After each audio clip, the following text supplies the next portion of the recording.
undercover New York Mafia boss orders a steak. The waitress slips him a note that leaves him in shock.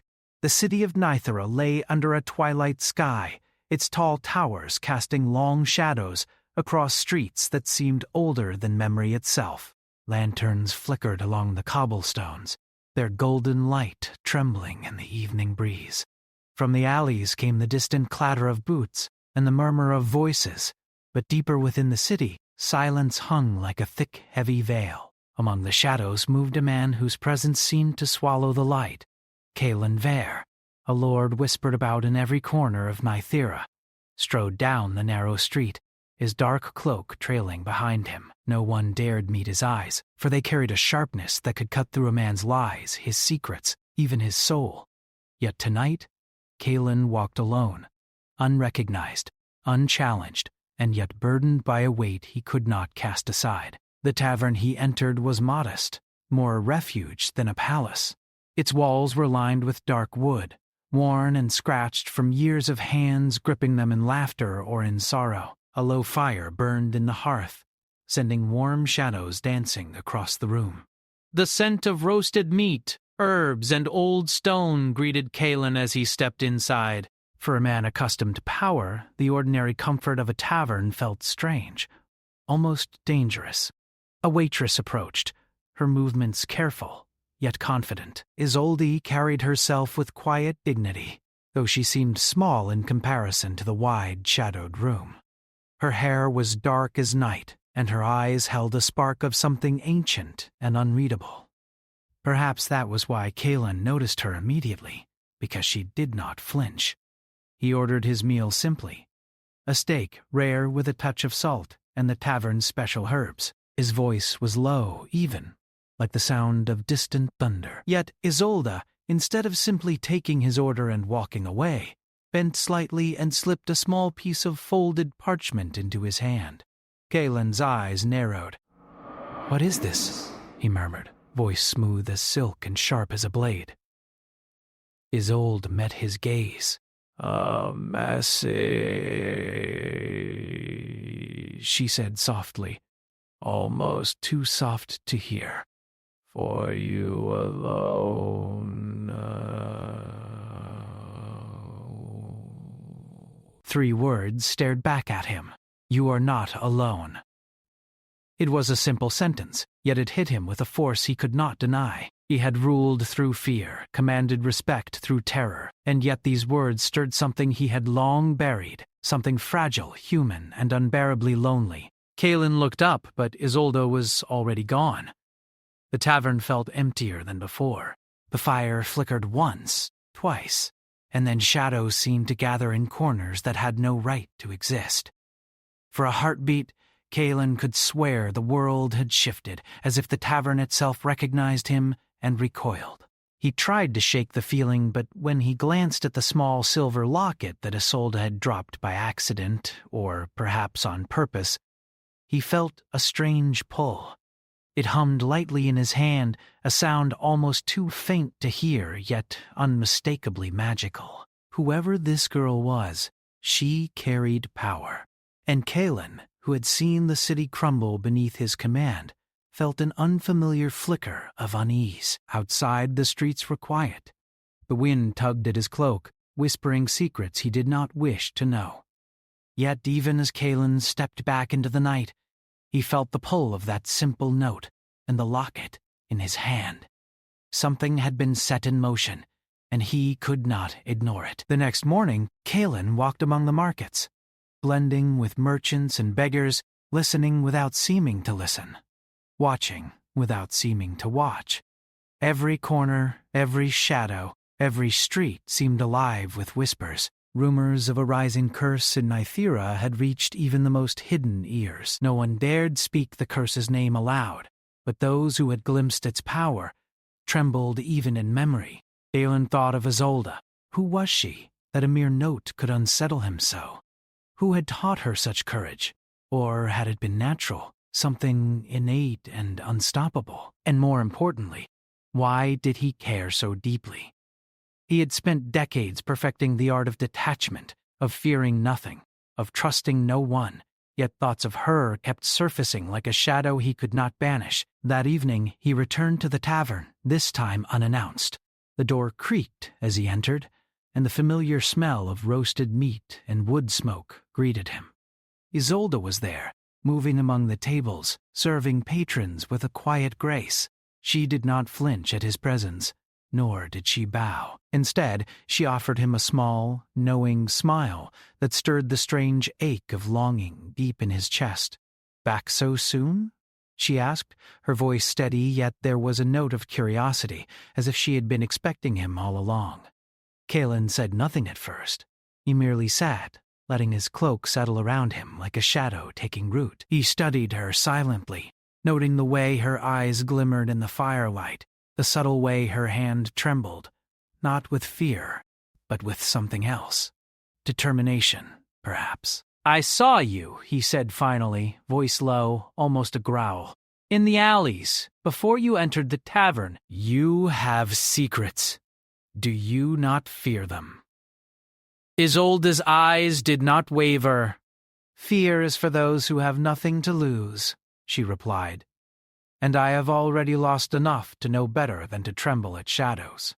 Kaelin allowed a rare smile, fleeting as a shadow crossing the moon. Her words, her courage, drew him in, not as a lord commands a city, but as a man drawn toward the warmth of fire in a frozen world. As the night deepened, patrons left, one by one, until the tavern was empty save for Kaelin and Isolde. Silence settled, punctuated only by the soft crackle of the fire and the occasional drip of water from the roof. Then, without warning, Isolde spoke again, voice barely above a whisper. "There is a curse rising in Nythera." "Soon it will touch even the highest towers. You will see it if you choose to look. But not alone." Kaelin's brow furrowed. "Why tell me this?" he asked, though he already knew part of the answer. She did not simply serve tables. She carried knowledge, power, perhaps even the key to something far greater than the city itself. She handed him the silver locket again. "It will guide you," she said simply, "if you dare to follow." A chill ran down Kaelin's spine. This was no ordinary girl, no ordinary warning. He had faced kings, assassins, and spectral threats that haunted the night, yet a single locket and 3 words had unsettled him more than all of them combined. Kaelin left the tavern that night, locket clutched in his hand, heart heavier than it had been in decades. The city of Nythera spread out before him like a living labyrinth, every shadow a secret, every corner a whisper, and he knew, for the first time, that something or someone had begun to unravel him from the inside. By the time he reached the edge of the city, he realized the truth he had long denied. He was drawn not by curiosity nor by duty, but by the need to protect the one who had dared touch his heart with nothing but a note and a locket. As Kaelin disappeared into the night, the tavern behind him seemed to shimmer, just slightly, as if the walls themselves remembered the encounter. And somewhere in the city, unseen, a shadow whispered his name, carrying with it the promise of trials, choices, and a fate intertwined with a girl who dared to stand fearless before him. The silver locket pulsed faintly in his hand. He had no choice now. Something ancient, something dark, something bound to the city and to himself had awakened, and it demanded that he follow. The night stretched on, silent and cold, but Kaelin felt the pull of destiny with every step he took toward the unknown. The game had begun, and neither shadow nor light could tell who would survive. And in the quiet streets of Nythera, a voice seemed to echo, soft, certain, and unforgettable. The city of Nythera seemed different in daylight, though Kaelin felt the shadows clinging to the streets even under the sun. Merchants called out their wares, children laughed as they ran between the stalls, and nobles in bright silks passed through the square, their jewels glinting like captured sunlight. Yet for Kaelin, all of it was mere surface. He moved through the city as a shadow moves through the world, present, yet unseen, listening, observing, calculating. The silver locket in his hand hummed faintly, a reminder of the night before. Its subtle vibration was not just magic. It was a call to something greater, something dangerous, yet impossible to ignore. Kalen had no desire for companionship, no need for distraction. He had spent decades building walls around himself, both of flesh and of fear. And yet, the girl who had handed him a note and a locket had done something impossible. She had pierced those walls. Her name was Isolde, though he had learned little else. Every time he thought about her, it was as though the world shifted slightly, edges sharper, shadows deeper, and his heart, an organ long thought hardened, beat faster. He despised the feeling, and yet he could not resist it. He found her in the same tavern where it had begun, though this time the place was nearly empty save for a few weary travelers and the low hum of the fire. Isolde was arranging herbs behind the counter, her movements careful and precise.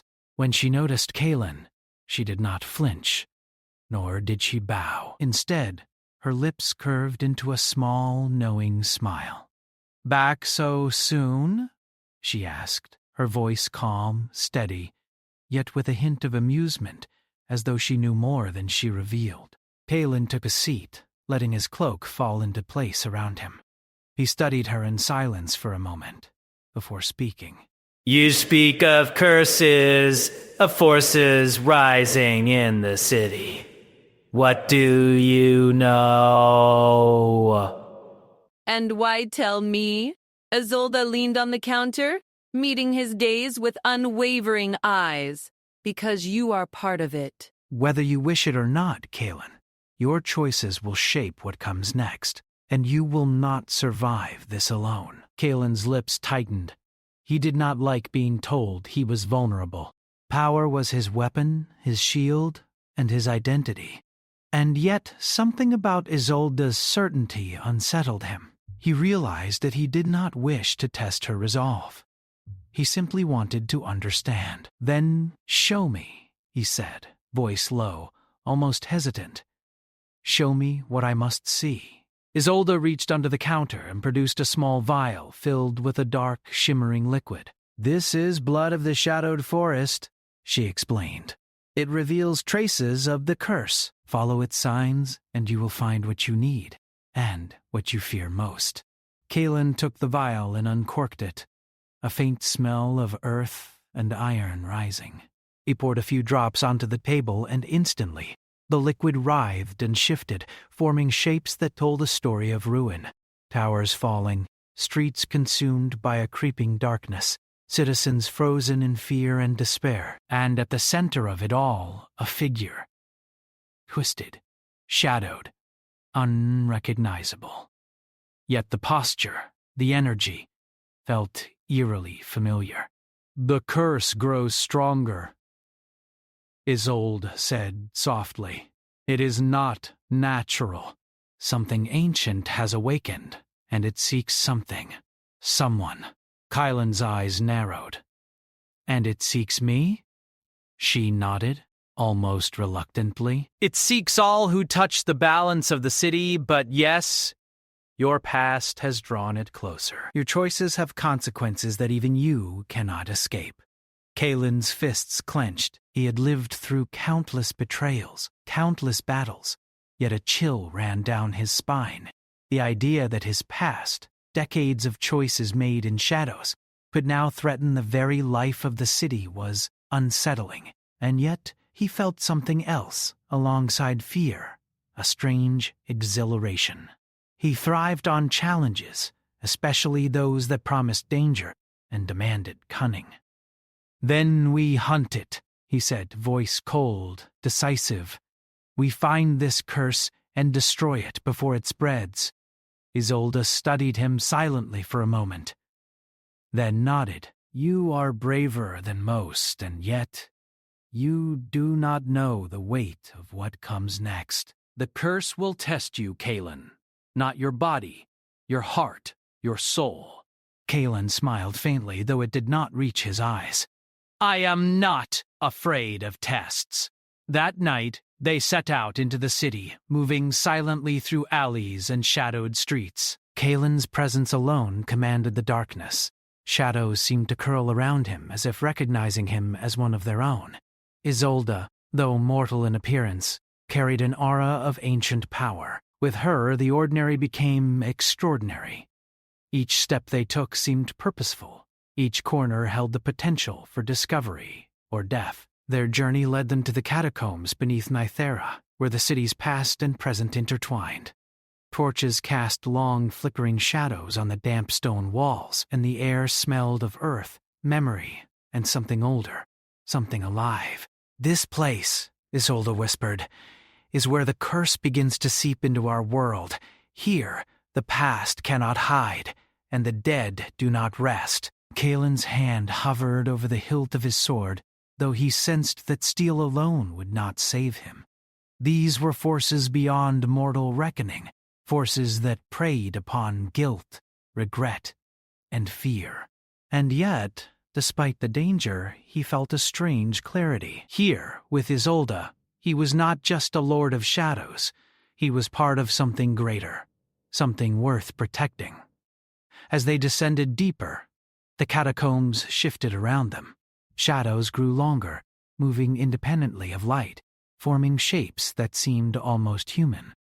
A low whispering voice echoed, calling out Kalen's name, recounting sins he had long buried. He flinched, but Isolde's hand on his arm steadied him.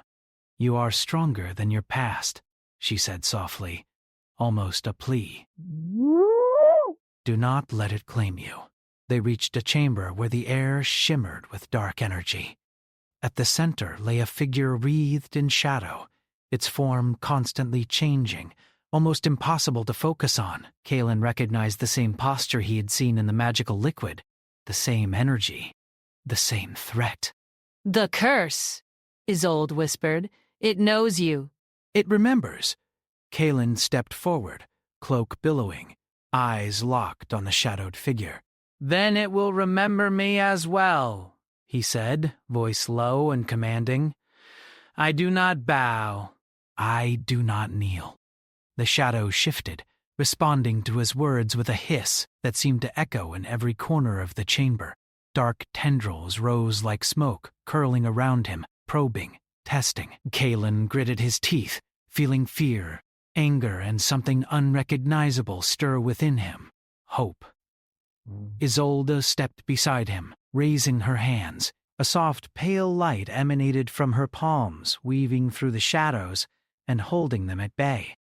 "Together," she said firmly. "You are not alone." Kalen glanced at her, and for the first time, he did not feel the need to hide his vulnerability.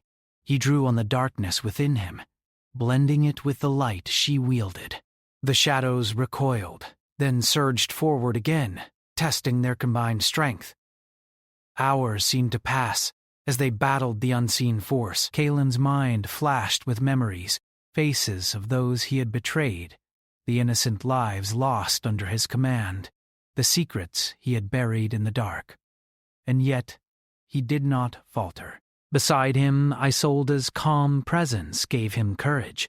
He realized that the bond they were forming was more than trust. It was understanding, respect, and a strange, unspoken longing. Finally, the shadows withdrew, curling back into the corners of the chamber. Silence fell, heavy and complete. Kalen dropped to one knee, breathing hard, his cloak torn, hands trembling slightly, not from fear, but from the weight of everything he had faced. Isolde placed a hand on his shoulder, steadying him. "This is only the beginning," she said softly. "The curse is not gone.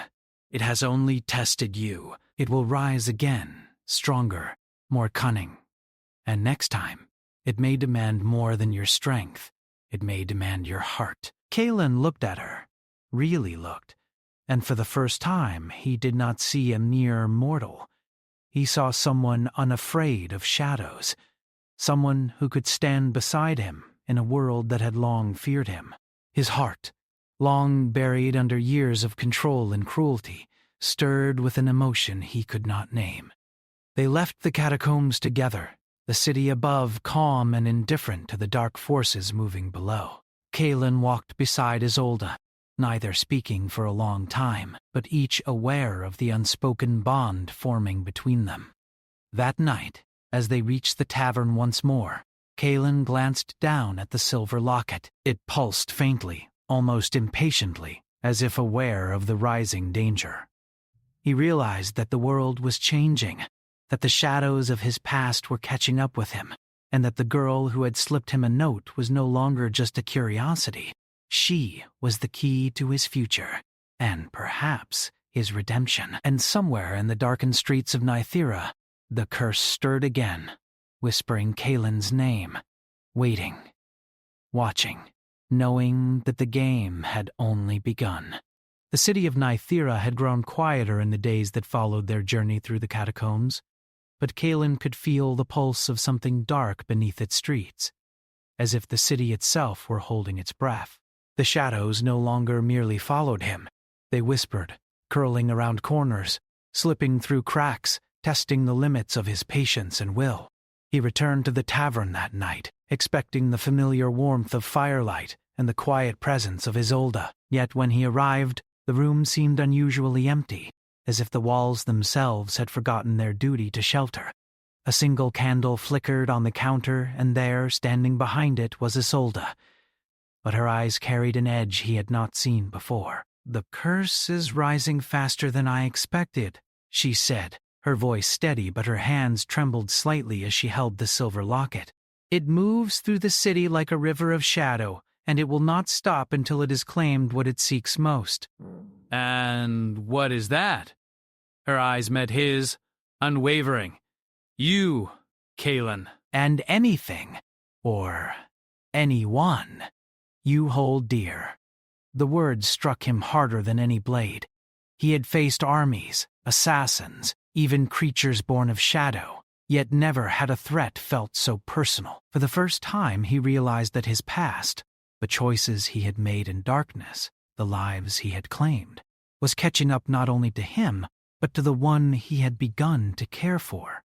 Kaelin gritted his teeth, his mind racing. "Then we face it, together." Isolde hesitated, and for a moment he saw fear in her gaze. A rare human fear, not of death, but of what the curse could reveal, of the cost it could demand. She had already faced it, in part, and yet she stood beside him. Kaelin felt a surge of respect and something more, something he could not name but that burned in his chest like a spark in the dark. They moved quickly through the city, avoiding streets where shadows gathered unnaturally, following the faint pull of the locket. Each step took them closer to the heart of the darkness. Kaelin's presence commanded the night. Shadows seemed to recoil before him, though the curse's influence grew stronger with every block.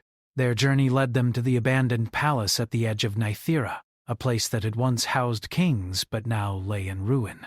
Its walls were blackened, towers broken, and windows like empty eyes staring into the sky. The air was thick with magic, old and bitter, and Kaelin could feel the pulse of the curse growing stronger, feeding on every betrayal, every secret buried in the city. "This place," Isolde whispered, "it remembers all that was done here, all that was lost, and it will demand more than courage. It will demand sacrifice." Kaelin stepped forward, drawing his cloak tighter. "Then we give it what it cannot take. We will not bow." As they entered the main hall, shadows rose from the floor like smoke, forming figures with twisted faces and hollow eyes. Whispers filled the room, recounting every betrayal Kaelin had ever committed, every life he had taken or ruined. He felt the weight of centuries pressing down on him, threatening to crush the resolve he had built over decades. Isolde raised her hands, summoning a pale light that wove through the shadows, holding them at bay. "Do not let it see your fear," she said, voice steady, though her eyes betrayed worry. "It feeds on weakness.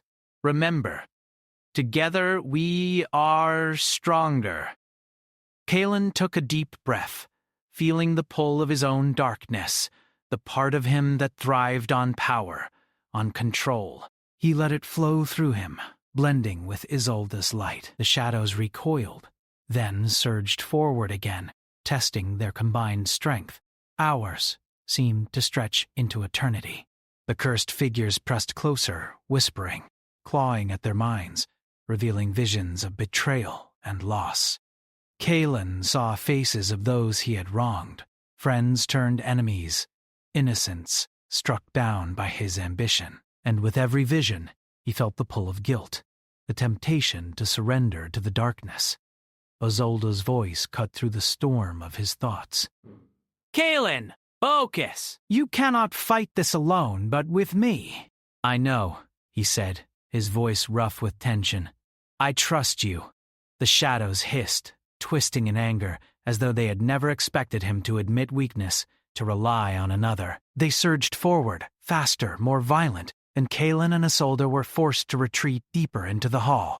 The curse's energy swirled around them, thick and suffocating, a river of shadow that sought to drag them into despair. Then, from the corner of the room, a figure emerged. A man Kalen had once considered an ally, now twisted by envy and dark magic. His eyes glowed with a cruel light, and a malicious smile twisted his lips. Kalen, the man said, voice low and venomous. Did you really think you could outrun your past? That you could escape your debts? Kalen's hand went to the hilt of his sword, but the figure laughed, and the shadows around him thickened, binding Kalen's arms and pulling him backward. He struggled, rage and fear warring within him, yet he could not break free. Isolde stepped forward, her light flaring as she confronted the man. Release him, she demanded. You think light can save him? The man sneered. He has chosen darkness for too long. The curse is his companion, as it has always been, and soon it will claim everything he loves. Kalen's heart sank, not with fear for himself, but for Isolde. She had stood beside him, unwavering, trusting him, and now she was in danger because of him. For the first time, he felt the weight of responsibility not as a lord or a fighter, but as a man who cared. With a roar, Kalen summoned every ounce of power he had, not to strike, but to protect. Shadows clashed against shadows, light against darkness, until the hall trembled with the force of their struggle. He reached Isolde, shielding her with his own body, and for a moment the world seemed to pause. But the man was cunning, and the curse was patient. With a final surge, the shadows swept Isolde backward, carrying her out of Kalen's reach. He lunged, but it was too late. She disappeared into the dark corridors of the ruined palace, leaving Kalen alone with his guilt, fury, and despair. He sank to his knees, the sword falling from his hands. "No," he whispered. "No! I cannot lose her." The silence that followed was broken only by the faint hum of the silver locket in his pocket. It pulsed with a steady rhythm, as if urging him onward. Kalen realized then that the curse had not just taken her. It had tested him, pushing him to the edge of despair to see what he truly valued. Rising slowly, he set his jaw. His past had caught up to him. Yes, betrayal had struck. Yes, and the curse had revealed the depth of his vulnerability. But Kalen was not a man to yield to fate. Not now, not ever. He would follow her. Through the catacombs, through shadows, through the heart of the curse itself. And he would face whatever darkness awaited, not as a lord of power, but as a man who would learn the value of trust, loyalty, and love. Kalen left the ruined palace, moving swiftly through the streets of Nythera. The city slept, unaware of the battle that had been waged beneath its towers. He could feel the curse watching, waiting, testing him, still, and he welcomed it. For every shadow, every whisper of the past, every glimpse of death, he now had a reason to fight, not for power, not for vengeance, but for the girl who had dared to touch his heart. The night air was sharp and cold, cutting through the dark cloak around his shoulders. Kalen's eyes glimmered with resolve. He knew that Isolde was alive somewhere in the maze of shadows and ruins. He would find her, even if it meant walking through the deepest darkness imaginable. And somewhere, deep within the city, the curse stirred once more, feeding on fear, seeking weakness, whispering promises of despair. It had tested Kaelin, and it had claimed nothing. Yet, but one truth remained. Clear as the stars hidden behind Nythera's clouds, Kaelin would not face this alone, and he would not fail. With the silver locket pulsing in his hand and the memory of her gaze in his mind, Kaelin stepped forward into the night, ready to confront the shadows, the betrayal, and the ultimate choice that awaited him. Because soon, the curse would demand more than courage. It would demand a sacrifice, and Kaelin was prepared to give everything to save what mattered most. The city of Nythera was silent that night, but the quiet was deceptive. Every shadow seemed to quiver. Every wind that swept through the streets carried whispers of fear. Kaelin Vare moved swiftly, the silver locket clutched tightly in his hand, its pulse guiding him through the dark streets like a heartbeat he could follow. He could feel the curse, stronger now than ever, twisting the city itself into a labyrinth of shadow and despair. Isolde was out there, somewhere, caught in the grasp of the darkness. Kaelin did not pause, did not question the danger. He had faced armies, assassins, creatures born of nightmare, but losing her, failing her, was something he could not endure. Every choice he had made, every wrong he had done, led him here, and for the first time he understood what he truly sought. Not power, not control, not fear, but redemption, and the chance to protect what mattered most. The path led him to the old cathedral on the hill, long abandoned and rumored to be cursed. Its towers clawed at the sky, broken and blackened, and its stained glass windows shimmered with unnatural light. The air was thick with energy, dark and suffocating, and Kaelin could hear faint whispers echoing through the halls, chanting his name in accusatory tones. "This is it," he muttered under his breath. "This is where it ends, or begins." He pushed open the massive doors, stepping into a great hall where shadows danced along the walls. At the center, he saw her, Isolde, encased in a swirling mass of darkness, her eyes closed, her body suspended in midair as if the curse itself were holding her prisoner. Tendrils of shadow wrapped around her, pulling at her very essence, and the air shimmered with raw, oppressive magic. "Isolde!" Kaelin shouted, his voice carrying through the cathedral, cutting through the darkness. Her eyes opened slowly, meeting his, and a flicker of hope passed through them. Kaelin, you came, she whispered, her voice weak but unwavering.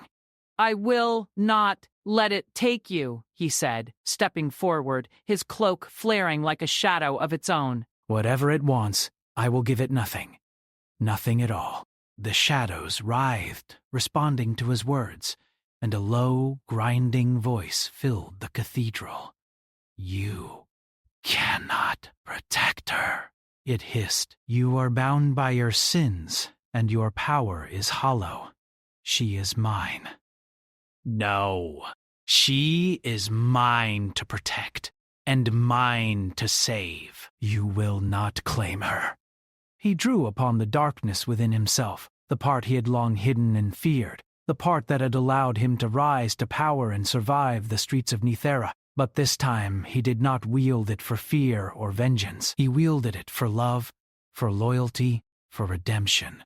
The shadows responded, but this time not as minions, not as predators, but as instruments of his will. Isolde's hands glowed faintly, weaving a soft, pale light through the dark tendrils. Together, she said, her voice a lifeline. We are stronger together. He nodded, a calm determination settling over him. The shadows surged, but Kaelin and Isolde moved in harmony, his darkness and her light intertwining, meeting the curse with unity and purpose. The cathedral trembled, stones cracking and dust falling like rain from the ceiling. Every whisper, every memory of betrayal, every specter of his past rose to challenge him. But Kaelin did not falter. He faced them all, not as a man seeking dominance, but as a man seeking redemption. Hours seemed to stretch into an eternity. Shadows lashed, the curse screamed, and for a moment, Kaelin feared he would fail. But then he saw her. Isolde's steady gaze, her unwavering trust, the quiet strength that had never faltered, and he understood. This was not just a battle of power, it was a battle of hearts.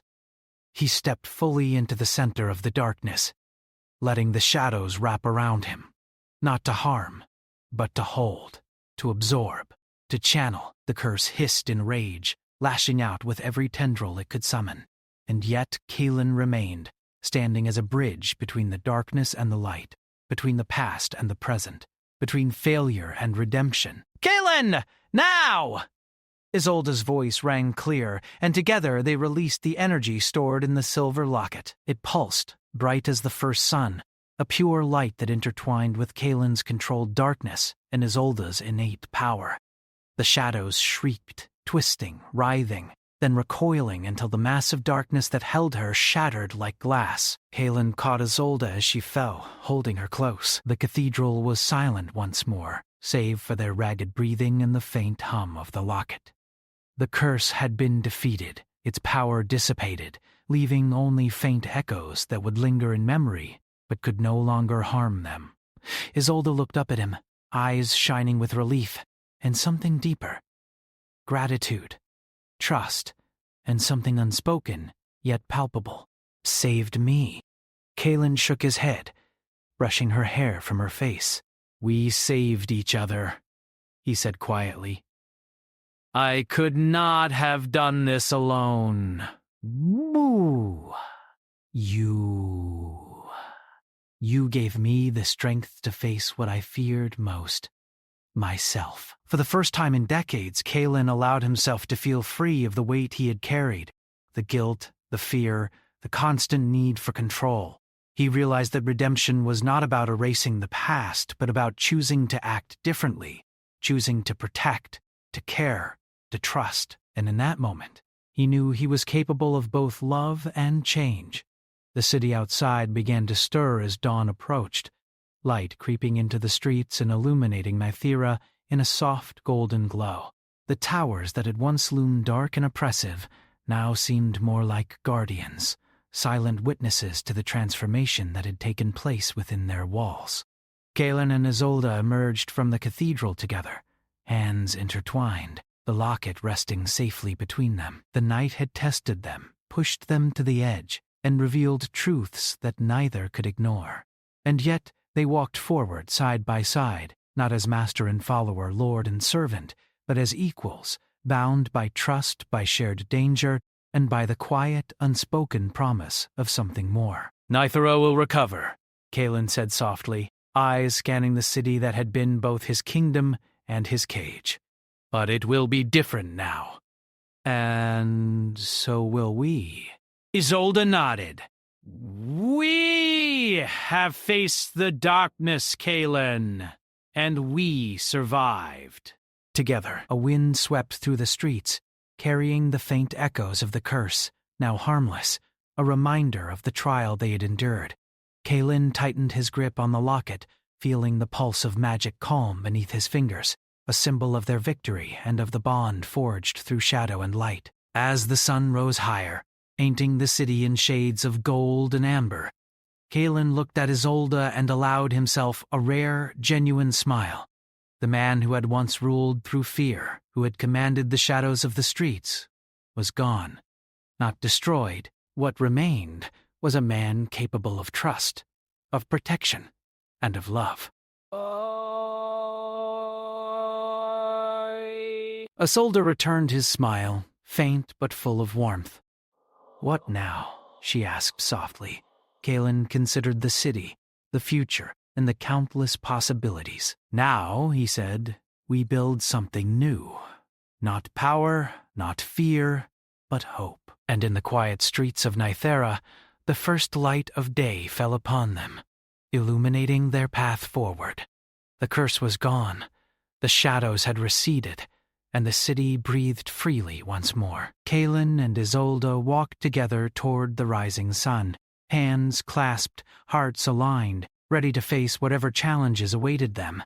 They had faced darkness, survived betrayal, and found redemption, not in grandeur or conquest, but in the quiet courage of trust, love, and sacrifice. Somewhere, deep within the city, The echoes of the past lingered, but they no longer threatened. Kalen had confronted them, embraced his humanity, and emerged stronger, tempered by darkness, but guided by light. And for the first time in his life, he felt truly free, because he was no longer alone. And beside him walked the one who had shown him the way, Isolde, the girl who dared to slip a note, ignite a spark, and change the fate of a lord of shadows. The city of Nythera stretched before them, vast and alive, a world full of dangers yet brimming with possibilities. And Kalen knew with certainty that together they could face whatever came next, not as shadows and whispers, not as lord and servant, but as equals, bound by trust, courage, and the quiet, enduring power of love. The sun climbed higher, spilling light across rooftops and towers, and the city whispered its approval. Kalen and Isolde continued their walk, leaving behind the echoes of curse and shadow, stepping forward into a future that was theirs to shape together, unbroken and free.